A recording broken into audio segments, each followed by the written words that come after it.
A warrior who follows the way steps into a galaxy that has never heard the word. He carries his creed in Beskar and silence, sworn to one thing: protect the foundling.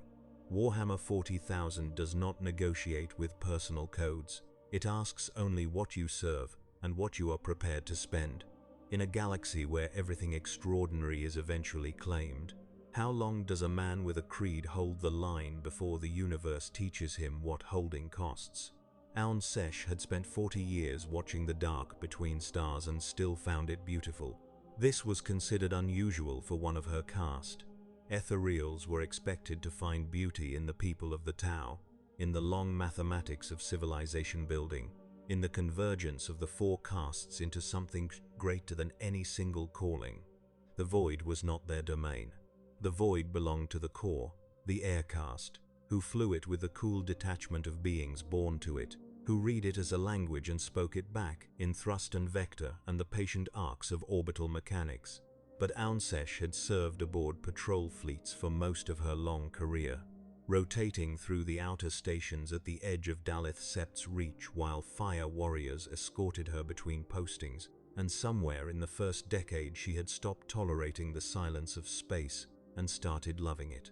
Out here on the Sept's farthest frontier, where the Tau expansion had pushed its longest fingers and then drawn back, stymied by the impossibility of the warp's chaos and the cold mathematics of distance, the dark was particularly complete, particularly still, the kind of stillness that made everything inside it feel, briefly, safe. She was standing at the observation port of the flagship Leoshi, watching a dead white dwarf spin alone in its retirement, half a light year from the outermost shipping lane, when her senior sensor officer, a young Kori named Velsha, interrupted her contemplation with the specific quality of voice that meant something genuine had happened. "Ethereal," Velsha said. "Something has emerged from the gravitational envelope of the dead star at coordinates 371 by 9. Aun Sesh did not turn immediately. She looked at the dead star, that compressed ancient corpse of fire and mass, and thought what she always thought when she looked at them. All that fury, all that nuclear magnificence, collapsed now into a cold, dense silence. They reminded her that even the galaxy's most powerful forces eventually exhausted themselves. "Something," she repeated, "not a ship. The profile is inconsistent with any vessel registry we hold. The hull composition reads as unknown alloy combinations. There is no drive signature consistent with warp-capable technology." Velsha paused. "And yet it emerged from the spatial instability point the Navigator Corps has flagged at those coordinates for 3 ship years." Aun Sesh turned. The vessel on the display was small. Smaller than a Tau Orca, not by much, and built in lines she did not recognize. Not the smooth, purposeful curves of Tau design, not the brutal angular function of the Gala Imperium, not the predatory elegance of the Eldari, and certainly not the organic horror of things she preferred not to think about. It was a hunter's craft. She could read it in the silhouette before she had articulated why. A thing shaped for fast arrival, hard landing, and departure before its presence fully registered. "Life signs," she said. "One confirmed, possibly 2. The second signature is small and uncertain. It may be an animal or an instrument artifact." Velsha looked up from his console. "Ethereal. The vessel is broadcasting a standard distress signal in a language our systems are already processing.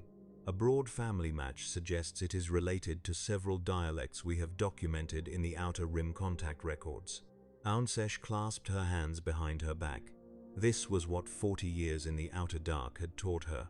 The anomalous was not always the dangerous, and the dangerous was not always the hostile. The galaxy beyond the greater good's borders was vast and strange, and it occasionally sent something worth more than a weapons lock. "Launch a salvage team," she said. "Non-lethal protocols. I want whatever is in that craft brought here intact." She watched the salvage shuttle cross the dark toward the drifting vessel and thought about the dead star and the particular quality of exits that led somewhere unexpected. The greater good moved through the galaxy in patient directions. She had learned not to be surprised when it arrived by unusual routes. Din Djarin came awake to his ship's distress indicator and a smell he could not immediately classify. Not fire, not coolant, not the specific ozone and metal bite of a discharged blaster. Something cleaner. Something that carried a faint mineral quality, almost like canyon air before a storm on certain desert worlds. He registered this with the part of his mind that catalogued threat environments and found no match, which meant only one thing. He had arrived somewhere that was not on any chart he owned. He had the darksaber in his hand before his eyes finished opening. The cockpit was intact. Structural stress readings along the hull showed the residual damage of a violent transition, the gravitational anomaly he had been too slow to evade, while running a jump away from a contract, gone catastrophically wrong 2 systems back. The navcom was spinning in that specific desperate way that meant it was searching for star chart matches and finding none. Every data point it held was useless. That was the first warning. The soft scraping against his outer hull was the second. He moved to the rear compartment in silence. Grogu was awake, sitting in the pram with those vast dark eyes, tracking him with the uncanny attention the child deployed whenever something unusual was happening. The kid always knew. He had been knowing things since before Din had a word for what he was or what he could do. Din checked the pram's integrity, then moved to the hull camera feed. What he saw made him go very still. The beings outside his ship were roughly humanoid, blue-gray skin that carried a faint luminescent quality in the external lighting. Smooth features arranged with the unmistakable symmetry of a species that had been exactly what it was for a very long time. Their armor was precise and purpose-built in a way that spoke of deep institutional refinement, generations of function driving out everything that was not function. Their weapons, and they carried weapons, were held away from his hull in the universal posture of a rescue operation rather than a boarding action. Not pirates, not Imperials, not anything he had encountered in any system, on any job, in any bar on any world he had ever visited. The communication system crackled, a voice he did not understand. He ran the translation suite through 17 language families before he found a match, incomplete but functional enough for basic exchange. A language with the Galactic Rim's Edge catalogs, sometimes filed under Tau, though the people inside it had many other words for it. Occupant of the unknown vessel, we are not here to harm you. We have been sent to render assistance. Please do not resist. Din looked at Grogu. Grogu looked back at him with the patient expression of a creature that had survived enough to know that some situations were going to go the way they were going to go regardless of your feelings about it. Stay in the pram, Din said. He hit the ramp release. The beings outside went through a visible adjustment when he descended. He could read it even through their helmet filters. The micro shift of posture that meant they had not expected what they were seeing. He supposed it was the Beskar. There was not much in the galaxy that looked like Beskar, and less that moved the way a man in Beskar moved. He came down the ramp with the darksaber sheathed, hands visible but not empty. A mercenary's greeting. I could reach for something. I haven't yet. The leader, taller than the others and wearing rank markings he could not read, spoke again through a translation unit mounted on the salvage shuttle. You are undamaged, mostly. Your ship emerged from a spatial anomaly near the dead star at 371 by 9. Can you explain this? I can't explain it. I was running a jump and something pulled me through. He paused. Where am I? The leader exchanged a look with a subordinate. That look crossed the species barrier easily because the core of it was the same in any language. This stranger doesn't know where he is. The subtext was almost as simple. Either that makes him harmless, or it makes him very far from anything that might come looking for him.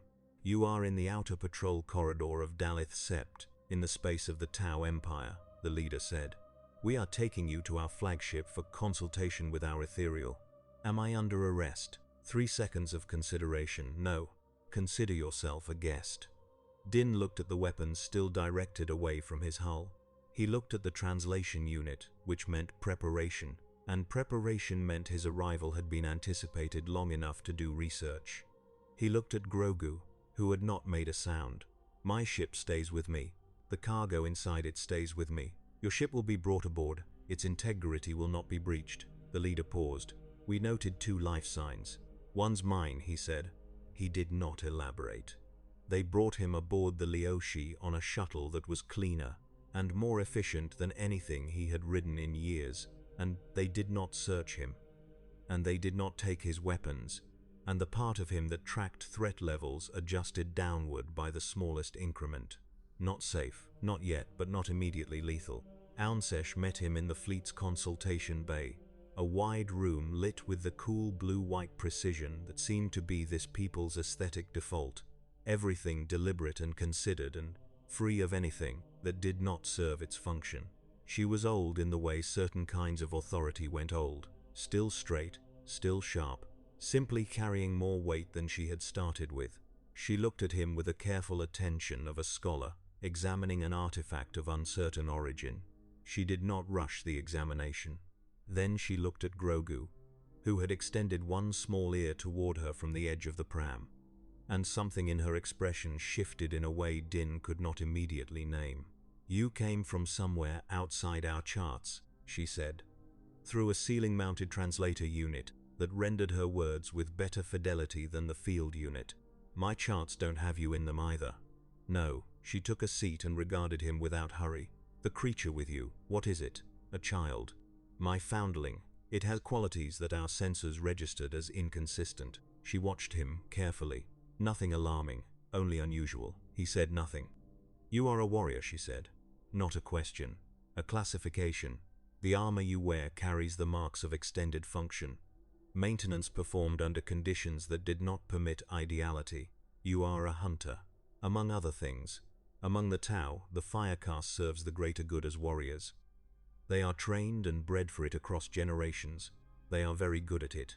But there are things fire warriors are good at, and things they are not, and understanding others is not always among the former."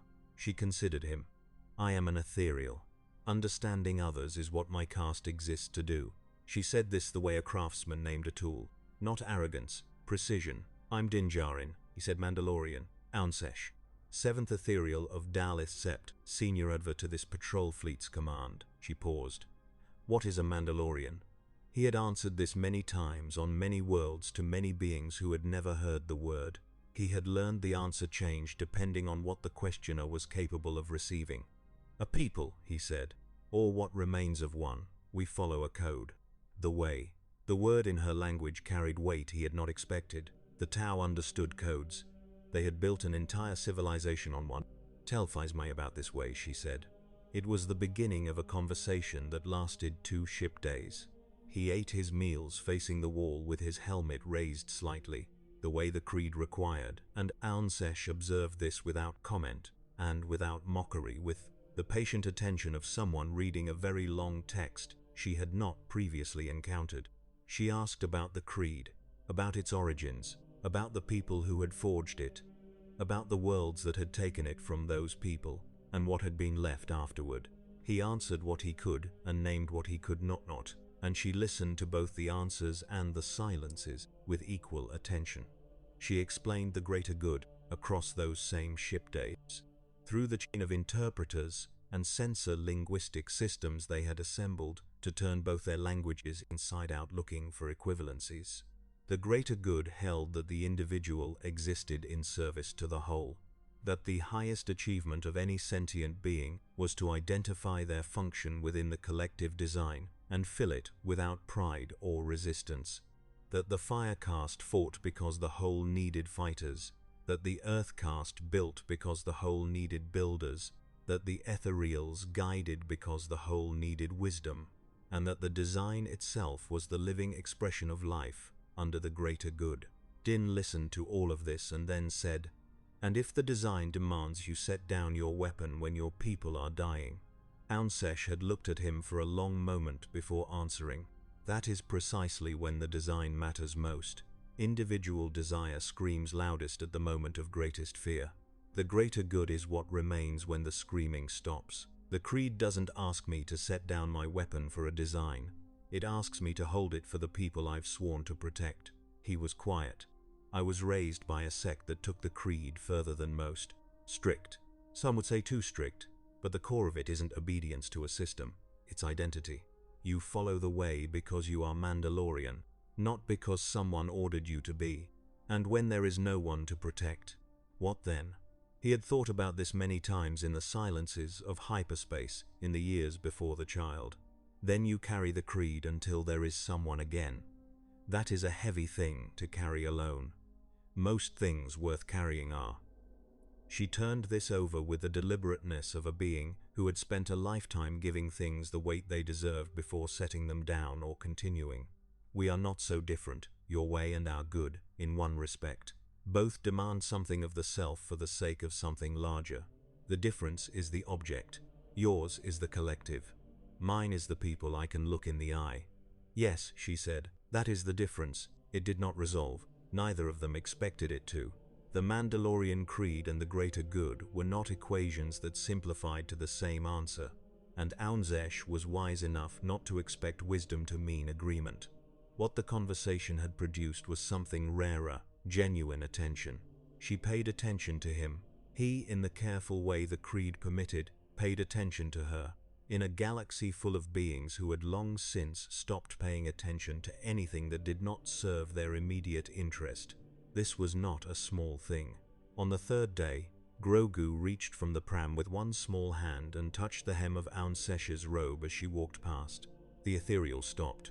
The child looked up at her with those vast, dark eyes and made a sound between a word and a silence, something that carried a warmth in it that Din had heard from Grogu before, in the moments when the kid decided someone was worthy of it. Aunsesh lowered herself slowly until she was at the child's level. She looked at Grogu for a long time. Grogu looked back at her. She reached out carefully and let the child's small fingers close around one of hers. She held this contact for a long moment. When she stood, something in her expression had changed in a way she did not explain, and Din stored the question for later because now was not its time. That night, in the small suite that Tau had given him, Din sat with Grogu in his lap and looked at the star charts they had provided. Daleth Sept, the Tau Empire. Distances and locations marked in a system he was still learning to read. A civilization that had grown up in the same galaxy as his own and never crossed it until this anomaly, this accident, this wrong turn at a dead star. He did not know how to get home. He had been honest with Aunsesh about that. The drive signature that had pulled him through the anomaly had left no navigational trace he could reverse engineer. He was, for the first time in his adult life, lost in a way that had no obvious solution. Grogu looked up at him. "We'll figure it out," Din said. "We always do." Grogu made a soft sound and settled against the chest plate of his armor. Din sat in the dark of an alien fleet and held his kid and did not acknowledge the thing he was not ready to acknowledge yet, which was that even here, in this cold mathematical universe of caste-driven purpose and collective devotion, there were people who paid attention. He was almost ready to call that something. Then the alarm started. The Drukhari came without warning, because warning was not their philosophy. Archon Vexthariel of the Shattered Coil Cabal had spent a century accumulating rare things in the dark city of Commorragh, and the governing principle of his collection was simple. Nothing was truly rare that could be found without pain. The truly rare things existed in the places the galaxy had not yet thought to send its armies, and the way to find them was to listen for the resonances that drifted through the webway like perfume through an open door. The child in the Tau fleet's consultation bay had been resonating for 3 days. Vexthariel did not know what the creature was. He knew it was extraordinary. He knew it carried within it a quality of connection to the force that moved through reality's hidden spaces. A quality the Drukhari had precise and detailed language for that other species understood only partially and imperfectly. He knew that a creature of that quality, taken alive to Commorragh, would command a price not measured in souls but in influence, the deeper currency of the Dark City, the kind of influence that reshuffled power arrangements and outlasted empires. He came with 7 raiders, 2 ravagers, and the venom that carried him personally, moving through the webway egresses he had mapped along Daleth's outer corridor over decades of careful, patient cartography.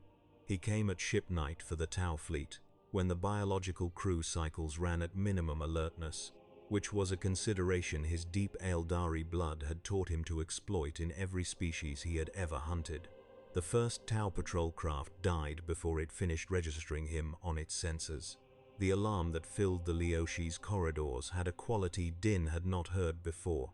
a harmonic frequency that vibrated through the ship's bones in a way that distinguished genuine emergency from drill, and he was moving before the second Tau craft died. He had the Darksaber in hand and Grogu sealed in the pram, and was out of his suite and into the corridor flow in seconds. Fire warriors moved with the controlled urgency of soldiers who had drilled for exactly this. Din fell in with the current of it, matching pace and reading vectors. Attack from outside. Not yet breached. Coming fast. A Tau officer stopped when she saw him, hand dropping to her weapon in reflex. He held up his free hand in the open palm gesture that crossed every species line because it was a hand and it was not holding anything. "I can fight," he said. "Where do you need me?" She looked at him for 3 full combat seconds, which was a long time when things were dying outside the hull. Then she made the decision of someone who had spent a career weighing costs quickly and accurately. Hull breach incoming on sections 7 through 9. Fire teams moving to intercept. "Can you move fast?" He activated the jetpack. She stared. "Faster than you," he said, and moved. The first Drukhari raiders punched through the hull in 3 places at once, using phased entry tools that slipped through defensive plating without triggering the full alert spectrum until they were already inside.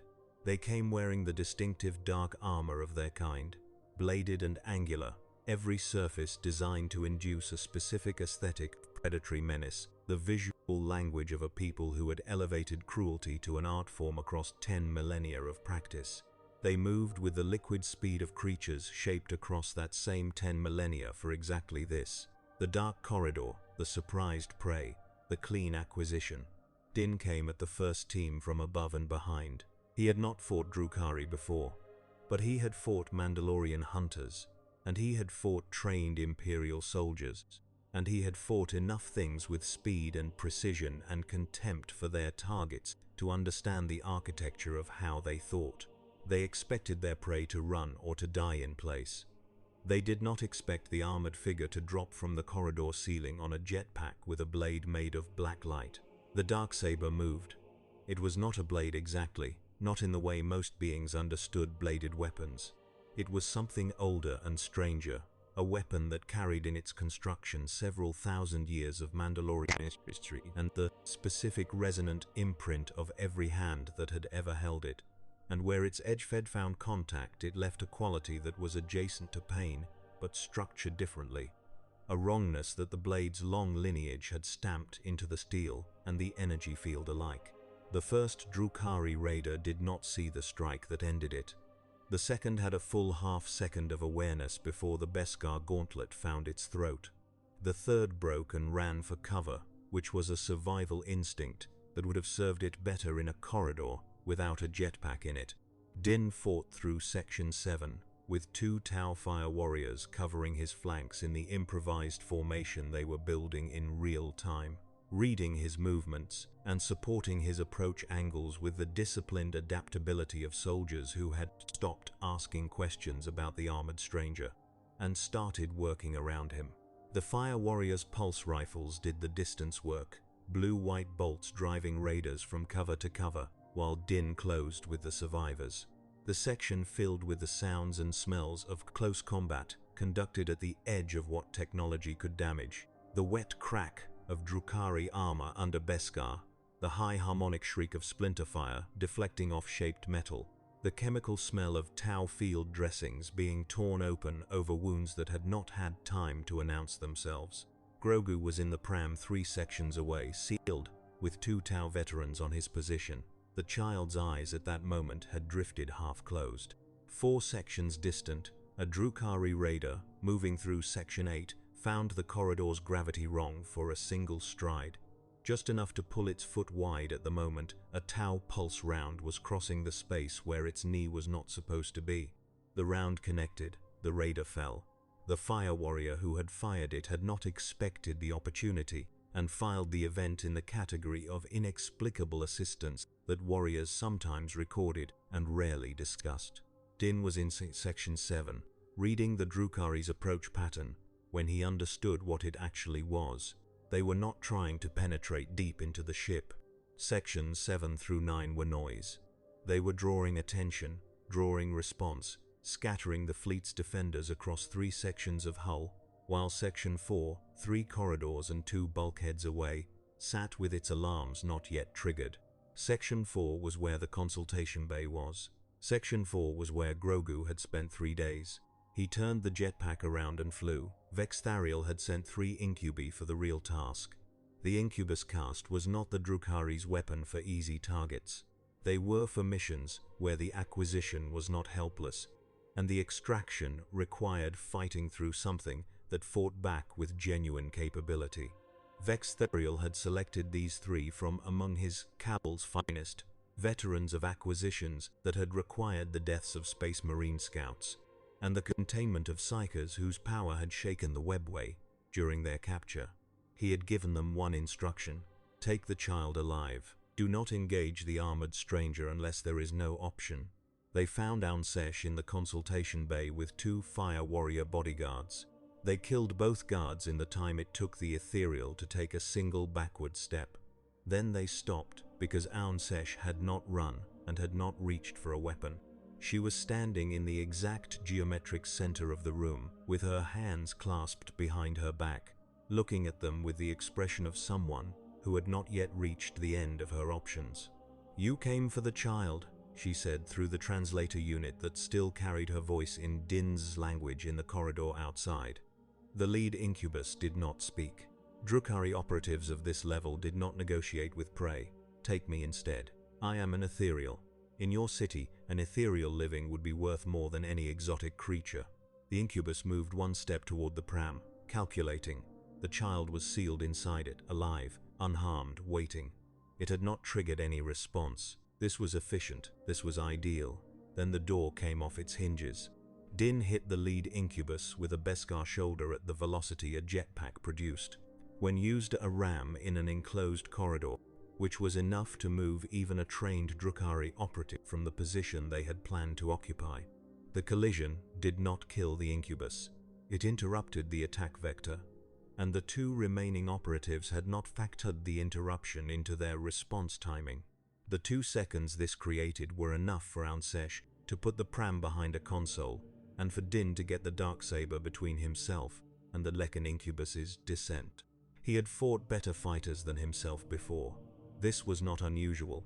What was unusual was fighting better fighters who were also faster, and the incubus caste had been training for combat since before the Tau Empire existed as an idea.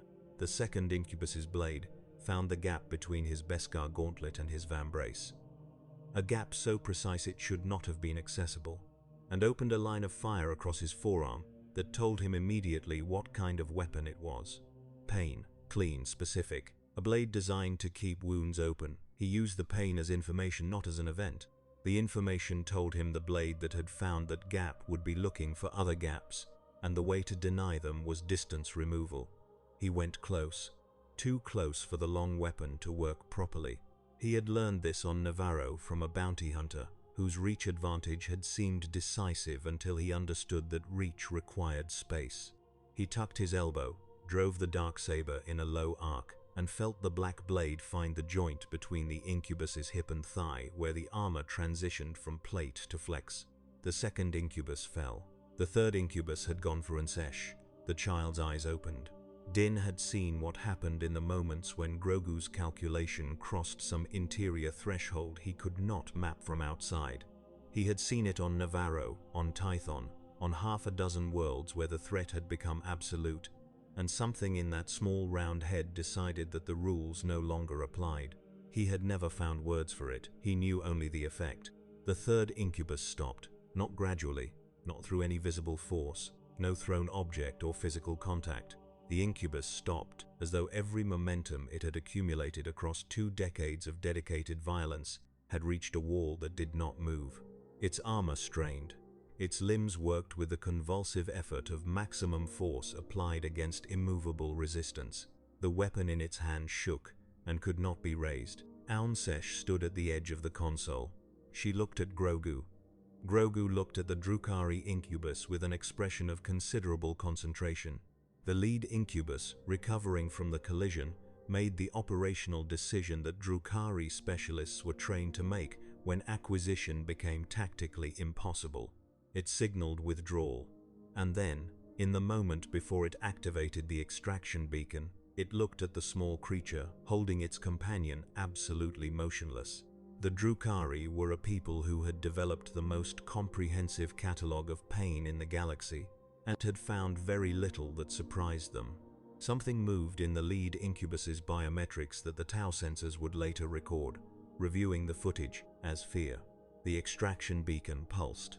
The raiders heard it and pulled back through their egress points. The assault aboard the Leoshi ended in the uneven stages that all shipboard combat ended in, slower to stop than to start, the defenders not trusting the silence until multiple confirmations had come in and the external sensors had tracked the Drukhari fleet to their webway egresses and watched them disappear. The third incubus, when fire warriors secured it, had lost significant neural function in ways Tau medical staff found difficult to classify. The loss was not reversible. Din stood in the consultation bay with the dark saber still lit and blood cooling on his forearm and looked at Grogu. The child had released the incubus and was now sitting in the pram with the expression of something that had briefly exerted itself and was deciding whether a nap was warranted.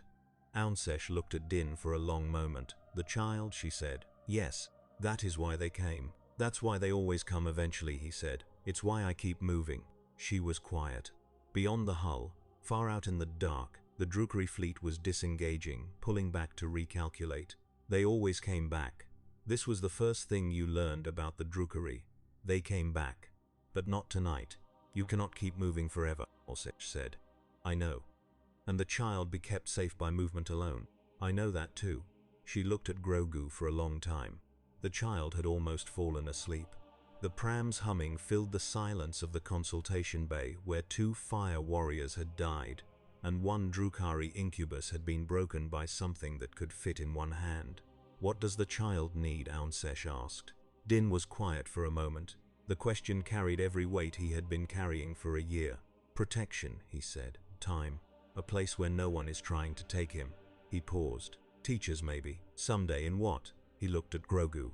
"In what he is." Archon Vextherial was not accustomed to failure, but was intimately familiar with tactical recalibration, which was what he preferred to call it. The incubus report, received in his venom as the fleet withdrew into the webway's crystal dark, was detailed and alarming in equal parts. The child had immobilized a full incubus without physical contact. The armored stranger had killed 2 incubi and damaged a third, which was a statistic that sat poorly against Vextherial's understanding of what non-Eldari species were capable of. The stranger's armor had resisted every blade his operatives carried at every angle they attempted. He thought in the long silence of the webway, listening to the resonance the child left in the hidden paths between spaces, a resonance like a light left burning in a room you had not entered yet. He had not survived a century of collecting by being reckless. He had survived by reading situations correctly, by knowing when a simple extraction had become something else, and by understanding that the something else often required different instruments than the original plan had assumed. This had become something else. He called his homunculus Shradik, who was old enough to have served under multiple archons, and wise enough to have outlasted all of them.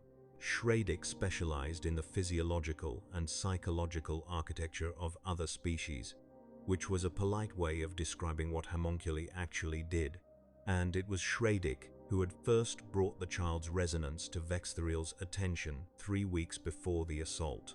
"The warrior's armor," Vextherial said. "Unknown alloy." Shradik's voice carried the flat quality of a being for whom data was neither good nor bad, only information. The incubus blades failed to penetrate except at flex transition points. The material is not in our databases, which span approximately 11,000 years of acquisition from across the galaxy. Whatever it is, it was made by beings who understood precisely what they were making and made it well. And the warrior's behavioral profile. Deep conditioning from early childhood. Motivational structure centered on a specific code or creed, rather than personal ambition or survival calculus. The homunculus paused. "He will not abandon the child." "I know. That is not a weakness. That is a handle. Vexthariel moved to the crystalline observation port of his venom and looked out at the passing geometry of the webway, all those angles and arches that the Aeldari had carved through the space between spaces before the fall, still carrying the ghost warmth of the civilization that had died building them. If the child cannot be taken, the child must be made to come. And if the child will not come, the warrior must be positioned to bring it. By harming the warrior, by harming what the warrior cares about that is not the child, he has values. People with values have things they will spend the child to protect. He paused. What does the warrior care about beyond the foundling? Shredick considered the debrief data carefully. In the seconds before the combat began, the lead incubus's audio capture recorded the warrior's voice. Damaged data, partial recovery, but the Tau Ethereal's name was recovered, spoken in a register consistent with protective identification. Vexthariel smiled. In 100 years of acquisition, he had rarely found a simpler lock to pick. The foundling instinct extended. The protective obligation spread.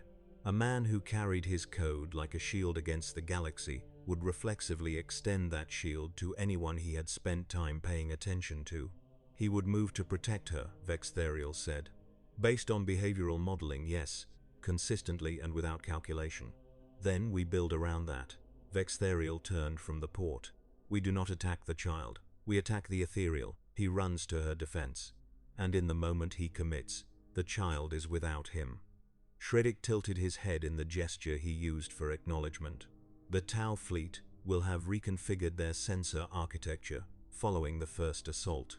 The marked egress points are compromised. Then we build new ones. Vexthariel looked at the webway around him, that vast ancient architecture of shortcuts and secrets. We have time. We are not in a hurry. The child's resonance is not going anywhere. He began to plan. 3 decks up the Leoshi. Din's arm was being treated by a Tau medic whose instruments were unfamiliar, but whose competence expressed itself in the precise and unsentimental way she worked. The wound from the incubus blade had specific properties the medic kept noting in her records without translating for him. Properties the translator unit rendered as enhanced coagulation interference. He understood this to mean the blade had been designed to keep wounds open. He let the medic work and thought about what Vexthariel would do next. He did not know the name yet, but he had been hunting and being hunted long enough to know that a species sophisticated enough to send 3 specialists after a target did not simply withdraw and accept the cost. The withdrawal was a stage in a process. The process had not ended. It had only changed shape. He found Unsesh in the Fleet Command Center, reviewing censored data from the assault with her officers. She looked up when he entered, looked at his bandaged arm, and said nothing about it. "They'll come back," he said. "Yes, with something different. Our pathfinders have marked the egress points they used. Sensor drone coverage has been repositioned." She paused. "You believe it will be insufficient. They got a look at us, at me, at what I can and can't do. They'll build around what they learned." He leaned against the console edge. "What exactly do they want?" "Our analysis confirms their specific interest vector was the child. Their sensor approach before the assault was targeted on the child's location throughout the day preceding the attack." She considered him. "The resonance your foundling produces is what drew them. It's what always draws them eventually, or people who want to use it." He looked at his bandaged arm. "I need your help, Aunsesh. I don't like saying that." "Why not?" "Because saying it means someone else can be hurt for my problems." She was quiet for a moment. Around them, the fleet's systems ran their patient rhythms, massive and purposeful, the collective sound of something designed to serve something larger than any single part. Among the Tau, that is not how we calculate cost. When one member of the greater good carries a burden that requires others to share a piece of it, that is not debt. That is the design functioning as intended. She looked at him steadily. "You protected this ship when the Drukhari came. You did not ask for payment. You acted because it was right. That's what the Way asks. And the greater good asks the same thing in different language. What you spent in that consultation bay has already earned a return." He was quiet for a moment. "Is there a fire warrior veteran on this fleet who has fought Drukhari before?" 3 Fireblades. All of them with Drukhari contact experience. I need time with them, to share what I know and to learn what they know." He paused. "And I need to understand the webway architecture your pathfinders have mapped. All of it." She called the briefing for the following morning. The planning that grew across 12 hours in the fleet's tactical center was not elegant. Elegant plans against the Drukhari failed at the point where the Drukhari produced something elegant in return. What they built instead was dense, redundant, branching, and thorough. Multiple defensive layers, multiple fallback positions, multiple decision points for multiple attack vectors. The three Fireblade veterans looked at it when it was finished and offered the measured endorsement of people trained not to express extremes. It was thorough. Din looked at it and said it would have to do. He spent 2 more days learning the Fire Warriors. Their discipline was deep and their adaptability was better than their doctrine suggested, which was the thing that mattered in the kind of combat the Drukhari produced.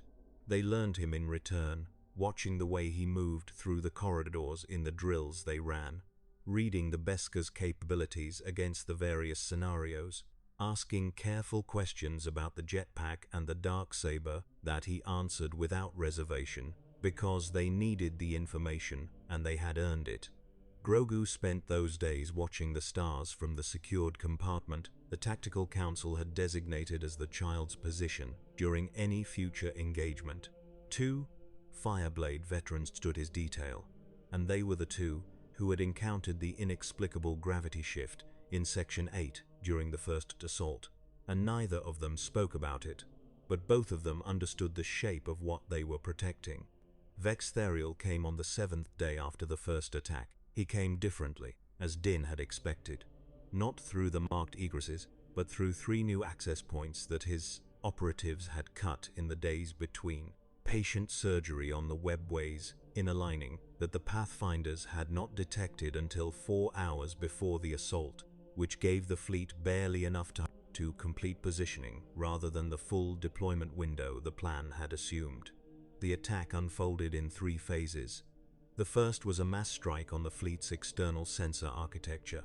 17 Drukhari raiders deployed simultaneously in a pattern that had been designed to blind the fleet's exterior eyes in the first 30 seconds. A blinding that would have been devastating if the Tau had not already shifted the primary sensor web to the drone complement, which the raiders did not detect because the drones were quiet and cold, and their emission profile had been suppressed for exactly this scenario. The second phase was a simultaneous boarding assault on 6 hull sections. The raiders punched through at points calculated to scatter the fleet's defenders across the maximum possible response area. 5 of the 6 boarding parties met pre-positioned Fire Warrior teams and were contained immediately. The 6th boarding point became a corridor battle that was fierce and cost 3 Fire Warriors their lives before Din arrived through the ceiling on his jetpack and made the arithmetic change. He fought through the 6th section with everything the combat had taught him in the week since the first assault. He was faster in the corridors now, knowing their geometry.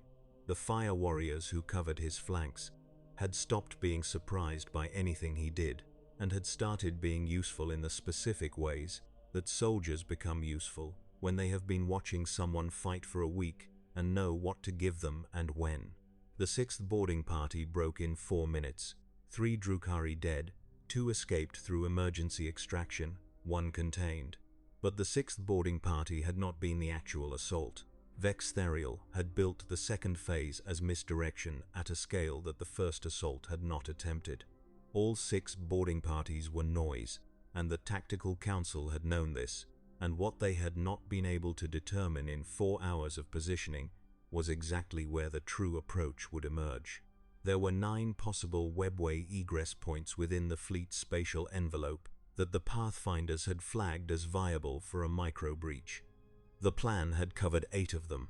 The 9th was in the corridor outside Aun Sesh's position in the secondary command deck, a junction the Pathfinders had assessed as low probability because it required exact spatial coordinates that were not part of the fleet's public architecture. It required them if you had not spent 7 days watching the fleet's maintenance schedules and identifying which corridor received engineering traffic at what intervals. The Drukhari had been watching for 7 days.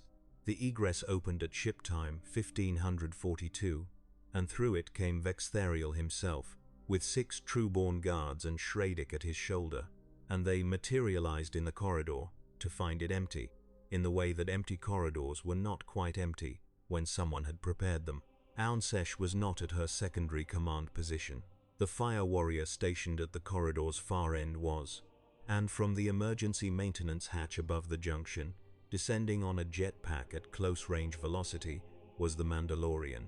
Vexthariel's 100 years of acquisition had included a great many moments where the expected had not occurred, and he was not slow to understand that what he was looking at was a trap built specifically around his behavioral prediction.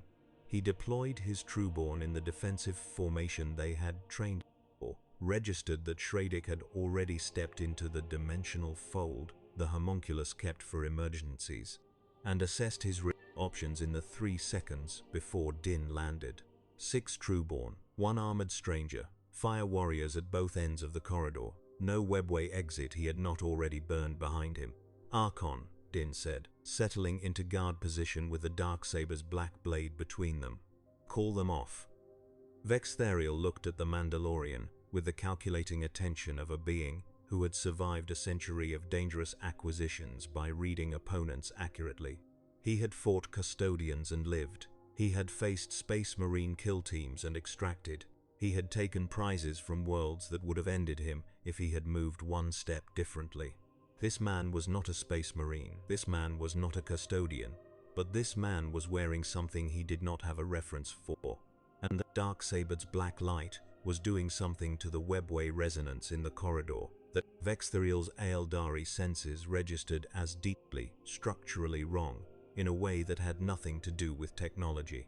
"You are very good," Vexthariel said, through the multilingual interface that the systems rendered into something they could both navigate. "For a non-Eldari, thank you," Din said. "Call them off, and if I don't, then I start with you." The Trueborn moved. Din moved. The corridor became the specific kind of chaos that tight spaces and highly trained combatants produced when they stopped talking. The Trueborn were not incubi. They were something different, Drukhari warriors of the highest birth and longest training, and what they sacrificed in the incubus caste's specialized lethality they compensated for in coordination. 2 hits simultaneously from different angles in a sequence that had been done to disassemble armored targets at the joints, driving at transitions and gaps, reading the Beskar's architecture in real time, with the expert attention of beings who had been studying how to kill difficult things since before Din's civilization existed. The strikes landed, both of them. Din let them land, because not letting them land would have cost him the initiative, and the Beskar caught what they were meant to catch, and the impacts moved through him as force rather than penetration. He hit back. The Darksaber took the Trueborn on his left in the gap below the collarbone that every armor system carried and every Drukhari specialist knew was there and still could not protect, because protecting it would have cost the arm's mobility, and the arm's mobility was more valuable than the gap. It was a calculation that had been right 10,000 times before this corridor, and was wrong here. The black blade found the gap, and the Trueborn fell. The whistling bird took the one on his right in the throat transition. It was the last of that particular munition he carried, and he noted the depletion with the automatic accounting of a man who had learned that running out of things in the middle of fights was how fights ended badly. The jetpack burst was sideways abbreviated, just enough to move him out of the 3rd Trueborn's coordinated follow-through. It cost him a strike across the back of the right shoulder that the Beskar caught without penetrating, and that still transmitted enough force through the metal to make the shoulder's rotation slow for the next 10 seconds. 3 Trueborn remained, 1 Archon. The pulse fire from the fire warrior positions did what pulse fire did to beings who had not shielded their position with dimensional barriers, and the Trueborn count went to 1. 1 Trueborn, 1 Archon. Vexthariel drew a device that was not a blade. Compact, elegant, charged with something that put a harmonic in the air that Din's suit sensors flagged as unknown in the way that important unknowns announce themselves. Not a weapon in the conventional sense, something that captured rather than killed. A soul trap, Vextheriel said. For what it is worth, it would have preserved you quite adequately. I'm not interested in being preserved. No, Vextheriel said. He looked at the remaining Trueborn. He looked at the fire warrior positions. He looked at the Mandalorian, who had taken multiple hits and was still standing in the center of the corridor, with the black blade burning, and the shoulder that was not quite moving the way it should, and the arm that carried the old wound from the first assault, and was still holding the darksaber without trembling. This has become expensive. It doesn't have to keep getting more expensive, Din said. Walk away. You cannot hold me here. I can make staying cost more than leaving. Vextheriel turned in his 100 years of calculation. The child was not in this corridor. The child was somewhere else in the fleet, secured, defended by assets that had already been activated, and that could not be bypassed tonight. The sensor relay had transmitted its data, which meant the Tau now had his egress signatures for a second time, and would reconfigure their defenses around both known points within hours. Shradic had extracted, which meant no casualties that could not be absorbed. The asset expenditure was significant but not catastrophic, and the Mandalorian was still standing. You have made this genuinely difficult, Vextheriel said. In his voice was something that was not quite respect, but was the thing that lived adjacent to respect, in the emotional architecture of a being who had spent a century acquiring and rarely found anything that required this much acquisition effort. This is the way, Din said. Vextheriel did not know what that meant. He did not ask. He had survived a century, partly because he knew the difference between things worth understanding in the moment and things worth filing for later. He gestured to the surviving Trueborn, who activated the extraction beacon. The 4 seconds of waiting in the corridor were the specific quality of silence that exists when two things that could fight each other have decided, separately and simultaneously, that the fight is not worth the cost. Then Vextheriel and the Trueborn were gone. Din saw the foot of the corridor with the darksaber's black light guttering, and the shoulder's rotation returning in increments, and the corridor full of the aftermath of a fight that had been building for 7 days. The fire warrior at the far end lowered her weapon. She looked at the Mandalorian with the expression of someone who had been recalibrating an estimate for a week and had arrived, finally, at a number she trusted. Is that always how the way works? She asked. More or less, Din said. Unsish had watched the engagement through the relay feed from the secured position 3 decks above, where she had been placed by the tactical plan in the knowledge that Vextheriel would come for her, and that coming for her needed to cost him something definitive.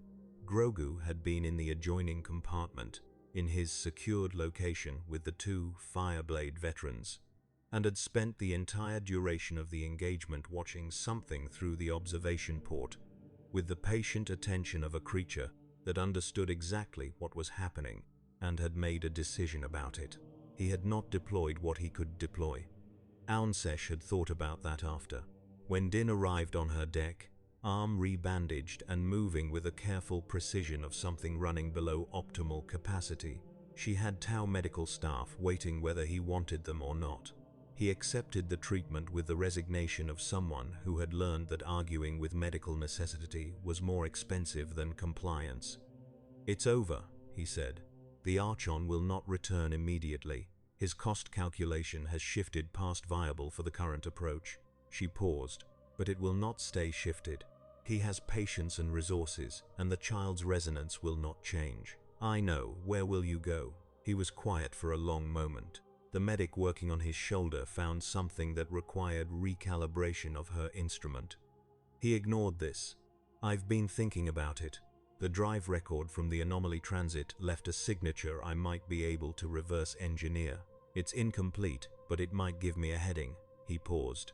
Might. And if it is insufficient, then I keep looking. Aunsesh was quiet. The fleet moved around them in all its patient, deliberate purpose. All those systems designed to serve something larger than any single component, the collective sound of the greater good at operational scale. In 7 days, she said, a Tau Earthcast survey vessel will transit through the spatial anomaly corridor to document the dead star's associated phenomena. Their navigational data might be shared with a traveler who wished to study the return path. He looked at her.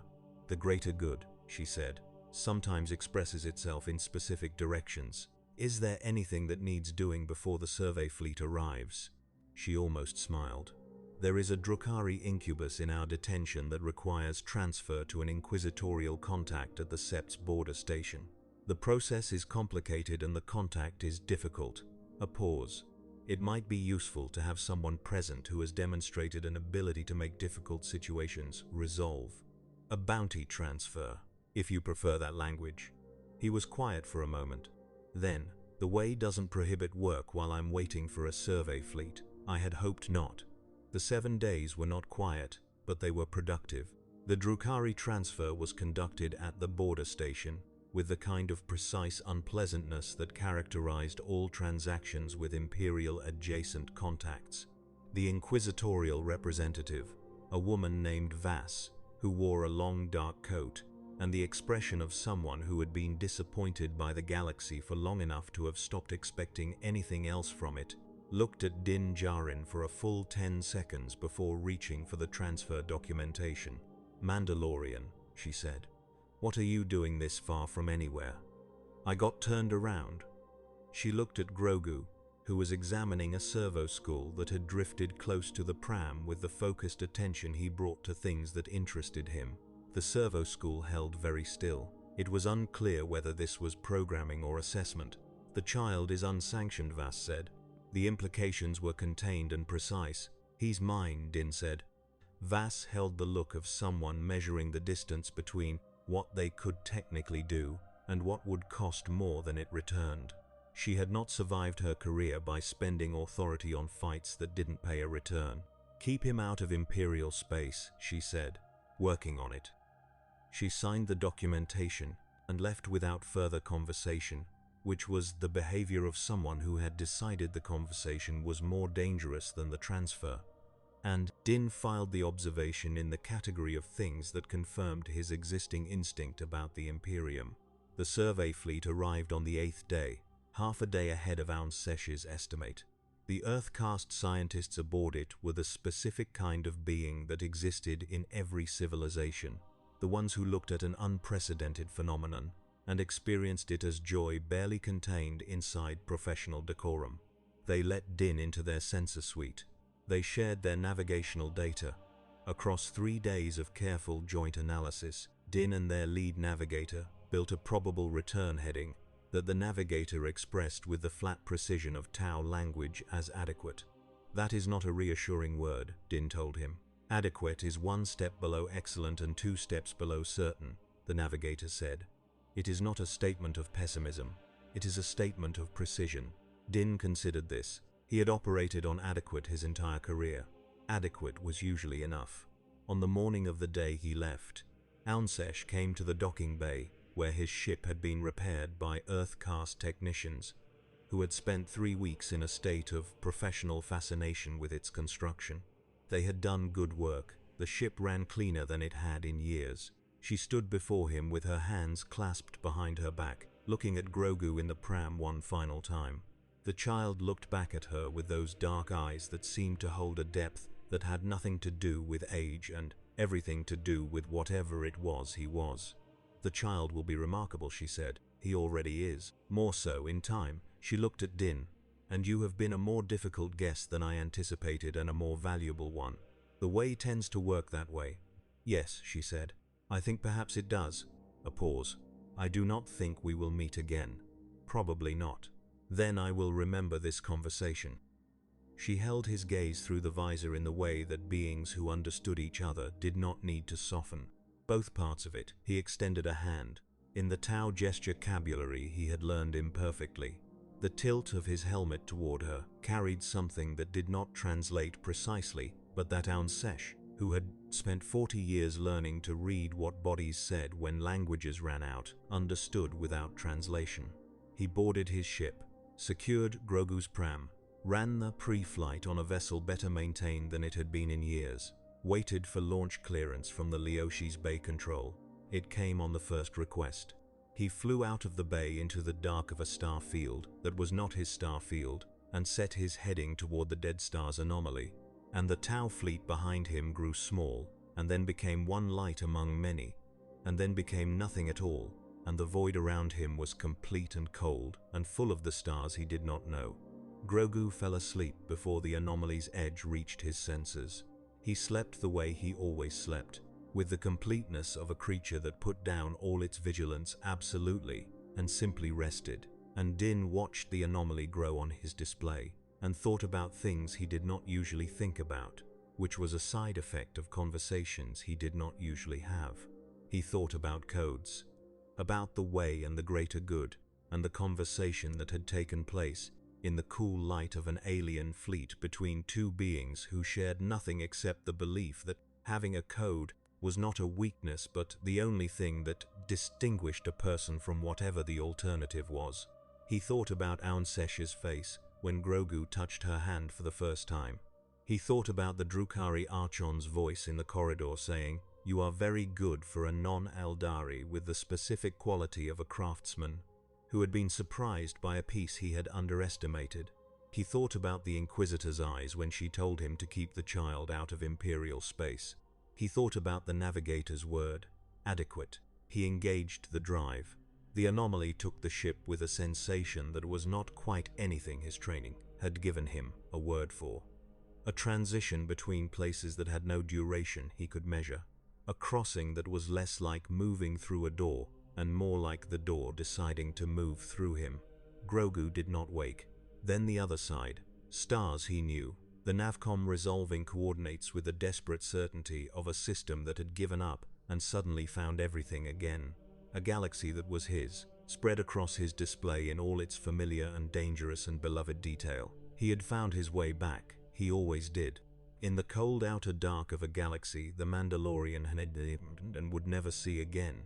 The Tau Sept of Dalith continued its patient arc into the void, guided by the greater good and by the accumulated wisdom of an ethereal who had spent 40 years watching the silence between stars and had once, for 7 days, watched it deliver something she had no category for and no language adequate to describe.